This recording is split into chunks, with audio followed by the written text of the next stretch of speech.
दोस्तों, जैसा कि टाइटल से आपको पता चल गया होगा कि हम हैं बद्रीनाथ की यात्रा पर। इस पेंडेमिक के बाद बड़ी मुश्किल से चार धाम यात्रा शुरू हुई है, लेकिन उत्तराखंड में बारिश की वजह से चार धाम यात्रा में मुश्किलें आ रही हैं। तो कैसी रहेगी हमारी यात्रा, देखिएगा आगे वीडियो में। नमस्कार दोस्तों, मैं हूँ गौरी और स्वागत है आपका आपके चैनल टंकी फुल में मेरा भारत मेरी नजर से।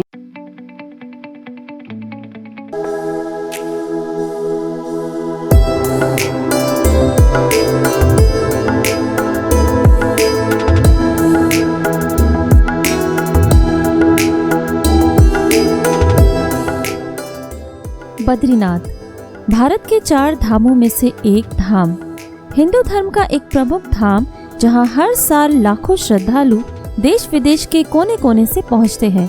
मगर पिछले 2 वर्षों से कोरोना महामारी के चलते बहुत कम श्रद्धालु इस धाम में पहुंच पा रहे हैं। 2021 में भी कोरोना के बाद बड़ी मुश्किल से 17 सितंबर से ये यात्रा शुरू हुई। बड़ी इच्छा थी बद्रीनाथ धाम जाने की, हमें मौका मिला और पूरी श्रद्धा और उमंग के साथ हम चले बद्रीनाथ धाम।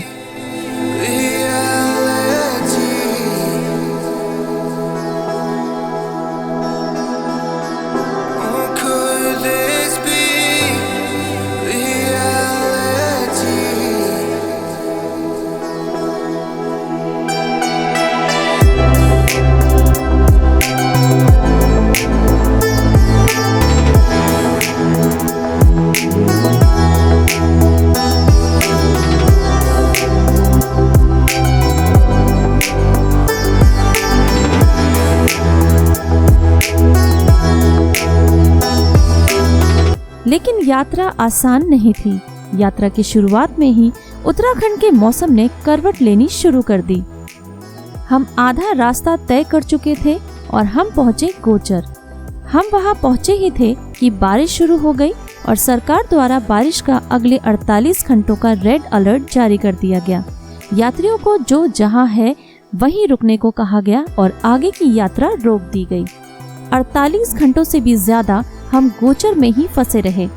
मौसम देख के ऐसा लग रहा था कि इस साल हमारी यात्रा अधूरी रहेगी, लेकिन 19 तारीख की शाम तक बारिश रुक चुकी थी और मौसम बिल्कुल साफ हो गया था। फिर एक उम्मीद जगी यात्रा पूरी करने की। हमने डिसीजन लिया कि हम नेक्स्ट मॉर्निंग तक वेट करेंगे लैंडस्लाइड और रास्ते के अपडेट्स के लिए। तब तक हमने सोचा कि 2 दिन से कमरे में बंद हैं, थोड़ा गोचर ही घूम लिया जाए। दोस्तों, आज मैं हूँ गोचर की फेमस हवाई पट्टी पर और हम यहाँ दर्शन करने आए थे काली मंदिर के, जिसके सामने ही ये हवाई पट्टी है। वैसे तो ये रिस्ट्रिक्टेड एरिया है, लेकिन मैंने देखा कि यहाँ के लोकल लोग यहाँ पर घूम रहे थे, तो मैंने सोचा कि मैं आपको भी ये हवाई पट्टी जरूर दिखाऊं। यहाँ पर पिछले 48 घंटे से लगातार बारिश हो रही थी, जिसकी वजह से बद्रीनाथ जाने वाले यात्री यहाँ जगह जगह पर फंसे हुए थे।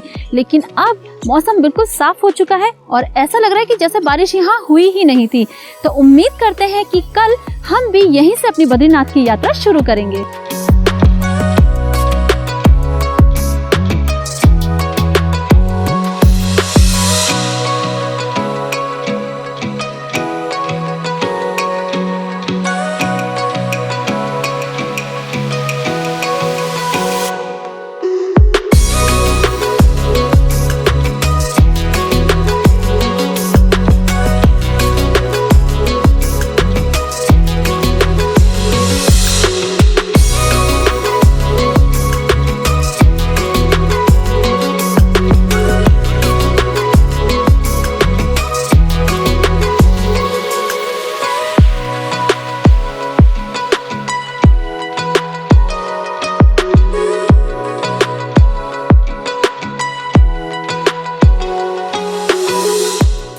दोस्तों, मैं हूँ उत्तराखंड की गोचर में और आज 20 तारीख है। हम लोग 17 तारीख से यहाँ फंसे हुए हैं। यहाँ मौसम बहुत ही खराब हो गया था, रेड अलर्ट जारी कर दिया गया था, लेकिन अब मौसम साफ है और बताया जा रहा है कि बद्रीनाथ जाने के लिए सारे रूट क्लियर हैं। तो चलिए चलते हैं। आखिरकार 3 दिन बाद गोचर से हमने अपनी यात्रा कंटिन्यू करी और पहुंचे जोशीमठ।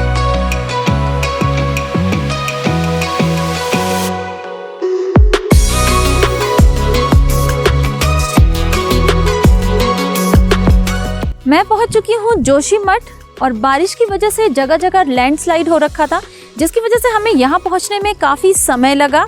और यहाँ पहुंचकर हमें एक बैड न्यूज़ मिली, वो ये कि बद्रीनाथ के पास लैंडस्लाइड हो रखा है, जिसकी वजह से बद्रीनाथ रूट क्लोज हो रखा है और बद्रीनाथ के यात्री बद्रीनाथ में फंसे हुए हैं और जोशीमठ से भी यात्रियों को आगे नहीं जाने दिया जा रहा है। कहा जा रहा है कि सुबह तक रास्ते खुल जाएंगे, तो हम उम्मीद कर रहे हैं कि कल सुबह हम बद्रीनाथ जी के दर्शन करेंगे। फिलहाल मैं आपको ले चलती हूँ जोशीमठ के प्रसिद्ध नरसिंह मंदिर में। इसका कनेक्शन भी बद्रीनाथ मंदिर से है। क्या है इसका कनेक्शन, आइए जानते हैं।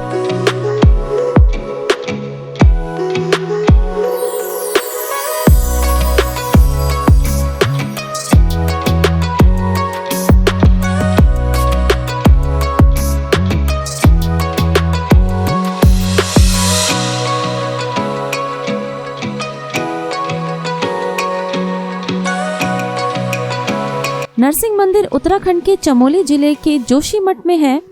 ये यहाँ का फेमस मंदिर है। यह मंदिर 1200 वर्षों से भी पुराना है। मंदिर में स्थापित नरसिंह भगवान की मूर्ति शालिग्राम पत्थर से बनी है।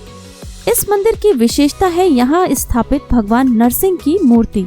ऐसा कहा जाता है कि मूर्ति की बाईं कलाई दिन प्रतिदिन पतली होती जा रही है और जिस दिन यह कलाई टूटकर गिर जाएगी उस दिन नर और नारायण पर्वत ढह जाएंगे, जिससे बद्रीनाथ धाम का रास्ता हमेशा के लिए बंद हो जाएगा। यह मंदिर सुबह 7 बजे से शाम 6 बजे तक खुला रहता है। ऐसी मान्यता है कि बद्रीनाथ धाम की यात्रा इस मंदिर के दर्शन किए बिना अधूरी है। मेरे पीछे जो आप मंदिर देख रहे हैं यही नरसिंह देवता का मंदिर है। हमने दर्शन कर लिए हैं, अंदर कैमरा अलाउड नहीं है।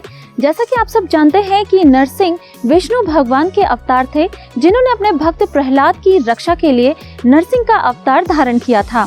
ये वही जगह है जहाँ पे उन्होंने अपने नरसिंह के रौद्र रूप से सौम्य रूप में दर्शन दिए थे। श्री शंकराचार्य जी ने नरसिंह देवता की मूर्ति यहाँ पर प्रतिस्थापित की थी। शीतकालीन में जब बद्रीनाथ जी के कपाट बंद हो जाते हैं तो बद्रीनाथ जी की गद्दी इसी मंदिर में लाई जाती है और 6 महीने उनकी पूजा इसी मंदिर में की जाती है।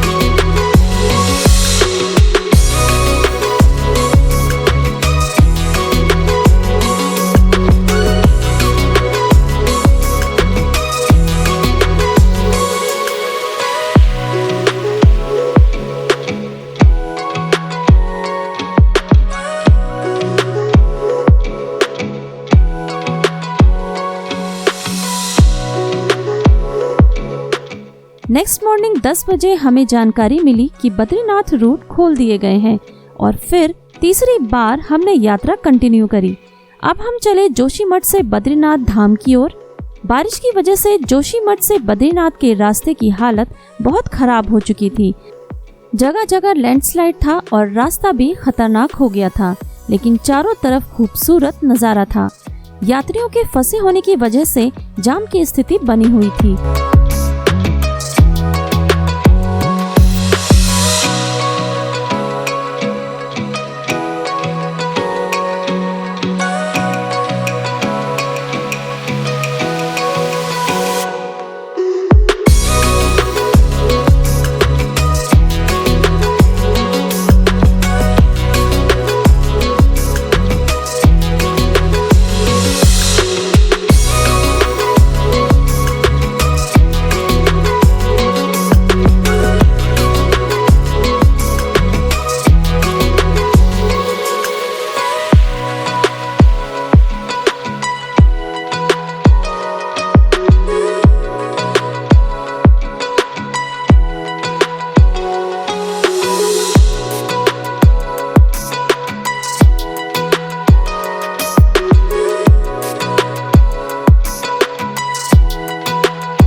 बद्रीनाथ में एंटर करने के लिए आपको देना होगा 40 रुपए का ग्रीन टैक्स।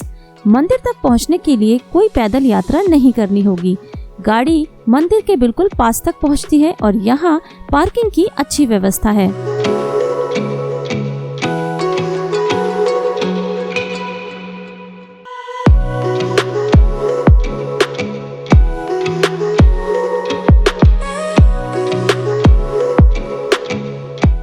लेकिन इन सारी परेशानियों को पीछे छोड़ते हुए और हर मुश्किल पार करके हम पहुंचे बद्रीनाथ धाम।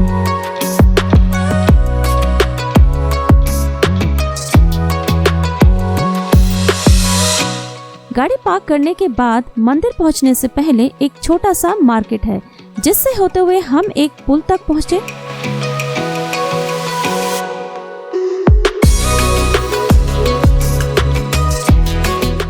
पुल पार करते ही सबसे पहले आता है तप्त कुंड। यह गर्म पानी का कुंड है। इस कुंड में स्नान करने का बहुत ही महत्व है। ज्यादातर लोग इस कुंड में स्नान करने के बाद ही बद्रीनाथ जी के दर्शन करते हैं। जाम में कई घंटे फंसे होने की वजह से हम मंदिर 2 बजे पहुँचे और उस समय मंदिर के कपाट बंद थे। यहाँ मंदिर में दर्शन के लिए कपाट सुबह 6 बजे से दोपहर 12 बजे तक और दोपहर 3 बजे से रात 8 बजे तक खुले रहते हैं। दर्शन के लिए लाइन लग चुकी थी तो हम भी पहुंचते ही लाइन में खड़े हो गए। मंदिर परिसर के अंदर कैमरा या फोन अलाउड नहीं है, इसलिए हमने भी बिना कैमरा के ही दर्शन किए। मैं पहुंच चुकी हूं बद्रीनाथ और फाइनली हमने बद्रीनाथ मंदिर के दर्शन कर लिए हैं।